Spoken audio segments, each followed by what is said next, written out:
គិតថាខ្ញុំជាមនុស្សល្ងងមែនអីតែឈប់សិនហ៊ានលើកដៃវាយគ្នានៅមុខមនុស្សច្រើនអញ្ចឹងមិនមែនបង្ហាញឲ្យឃើញច្បាស់ថាខ្លួនឯងជាមនុស្សហិង្សាទេអីអ្នកទាំងអស់គ្នារបួសលើខ្លួនស៊ូជីនយូក្រៅពីស្នាមផ្ទះមួយកំភ្លៀងនេះក្រៅពីនឹងគឺសុទ្ធតែដួលពេលទៅជីស្គីនៅបរទេសទាំងអស់ខ្ញុំមានទុកលិខិតបញ្ជាក់ពីពេទ្យទាំងអស់អ្នកទាំងអស់គ្នាអាចមើលបាន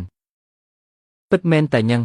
ស្មានមិនដល់ថាសុទ្ធតែរបួសដោយសារដួលសោះឆេងគុំសង្ឃឹមថាអាចបន្លំបានឲ្យសោះមិញនឹងឯងវីគេពួកយើងឃើញច្បាស់ណាស់នៅចង់ប្រកែកថាមិនមែនជាមនុស្សប្រុសប្រើហិង្សាទៀតហីនាងលួចទៅជីស្គីនៅបរទេសជាមួយឆៃយាញ៉ាំពីក្រោយខ្នងខ្ញុំដល់ពេលដួលរបួសគឺខ្ញុំនឹងហើយដែលមើលថែនាងទាំងយប់ទាំងថ្ងៃតែនាងបែរជាយកអានឹងមកបង្ខូចឈ្មោះខ្ញុំទៅវិញចុះខ្ញុំមិនគួរទេនាងទេអីមនុស្សស្រីបែបហ្នឹងគ្រាន់តែទេគឺតិចពេកហើយបងប្រុសឯងចេះអត់ធ្មត់ខ្លាំងណាស់ហើយកុំខឹងព្រោះតែមនុស្សស្រីបែបហ្នឹងអីមិនសមតតែសោះមែនហើយធ្វើបាបគេដល់ថ្នាក់ហ្នឹងពិតជាហួសហេតុពេកហើយឆេងយីខ្ញុំសុំទោសឲ្យឱកាសខ្ញុំម្ដងទៀតបានទេមកពីខ្ញុំខ្លាចបាត់បង់បងពេកពោះពេលហើយឯងមិនមែនខ្លាចបាត់បង់ខ្ញុំទេគឺឯងខ្លាចបាត់បង់អ្នកបម្រើហ្វ្រេមម្នាក់ខ្លាចបាត់បង់ម៉ាស៊ីនដកលុយខ្លាចបាត់បង់អង្គរៈនិងតៃកុងឡានដែលមិនយកលុយមិនមែនអញ្ចឹងទេកុំមកដោះសារទៀតអីនិយាយឲ្យត្រង់ទៅឯងគ្រាន់តែចង់បានភាពល្អដែលខ្ញុំផ្ដល់ឲ្យតែឯងមិនដែលត្រូវការខ្ញុំទេអើយនេះមិនមែនអាប្រភេទមិនព្រមមិនបដិសេធទេអីថែមទាំងចាត់ទុកទឹកចិត្តគេជារឿងធម្មតាទៀតពិតមែនហើយសំណាងហើយដែលឈិនស៊ីងហ៊ឺមិនទាន់លងជ្រៅឈិនស៊ីងហ៊ឺកុំចិត្តចង្អៀតពេកបានទេគ្រាន់តែទៅក្រៅប្រទេសប៉ុន្មានខែលេងស្គីសោះហ្នឹងកុំខឹងច្រើនពេកមើលស្នេហាដ៏អស្ចារ្យពិតប្រាកដគឺត្រូវឆ្លងកាត់ការសាកល្បងឈប់ទៅទុកអាត្រឹស្ដីផ្ដេសផ្ដាសនឹងទៅពួកឯងសុំនិយាយរឿងស្នេហាជាមួយខ្ញុំដែរទៅរឹតខ្សែក្រវ៉ាត់ខរលុងរបស់ឯងឲ្យជាប់សិនទៅឈិនស៊ីងហ៊ឺឯងនិយាយចង់មានន័យថាម៉េចខ្ញុំស្ពឹកហើយខ្ញុំនឹងស៊ីវជាជៀនអត់មានអីជាមួយគ្នាទេជឿខ្ញុំទៅមែនហើយខ្ញុំនឹងគាត់គឺបរិសុទ្ធណាស់បរិសុទ្ធឯងយកមុខមកពីណាហ៊ានភូតទាំងស្រស់បែបហ្នឹង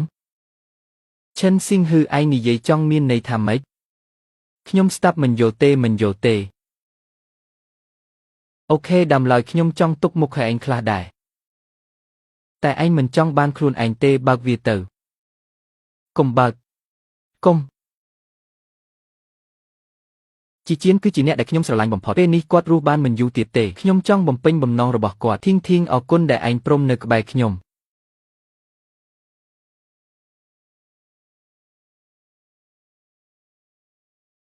ឥឡូវឯងមានអីចង់និយាយទៀតអត់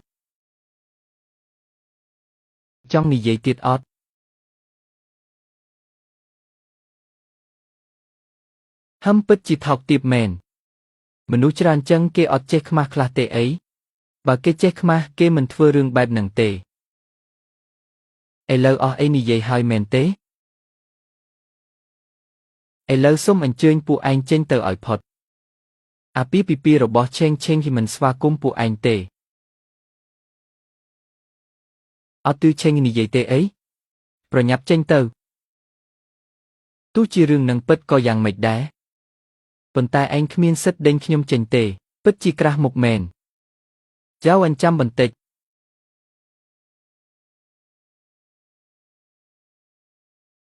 ប៉ាម៉ាក់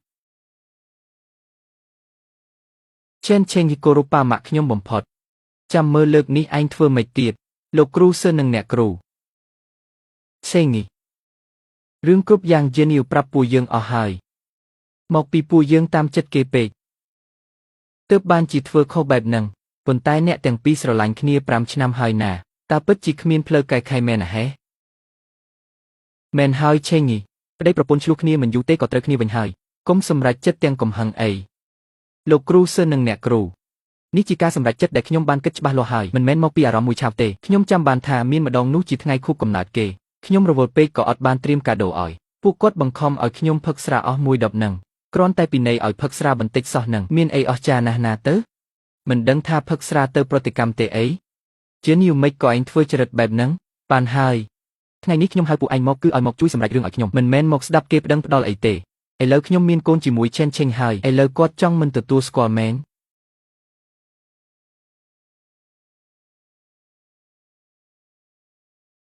ឥឡូវខ្ញុំមានកូនជាមួយបងហើយ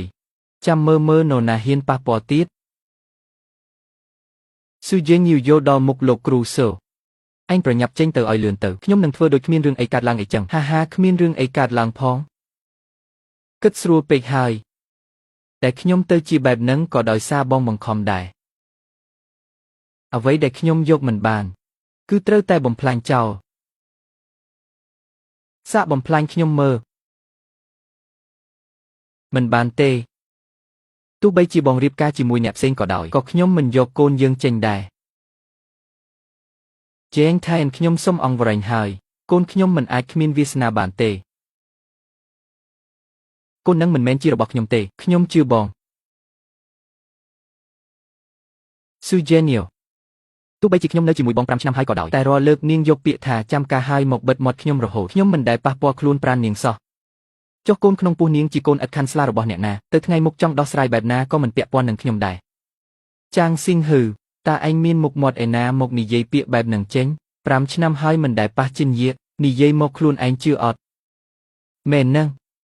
ជិនយាកជាស្រីស្អាតប្រចាំសាលាយើងកាលនឹងណាអ្នកណាមិនដឹងឯងលួចស្រឡាញ់គេចង់លេបទឹកមាត់តាំងពីយូរហើយឯងទប់អារម្មណ៍ជាប់បានយ៉ាងម៉េចឯងស្មានតែគ្រប់គ្នាគិតតែរឿងក្រោមចង្កេះដូចឯងមែនទេពីមុនខ្ញុំពិតជាធ្លាប់ស្រឡាញ់នាងមែនប៉ុន្តែកូនក្នុងពោះនាងដាច់ខាតមិនមែនជារបស់ខ្ញុំទេនិយាយតែមាត់គ្មានភស្តុតាងទេលុះត្រាតែឯងយកភស្តុតាងមកបង្ហាញឥឡូវនេះបញ្ជាក់ថាកូននឹងមិនពាក់ព័ន្ធនឹងឯង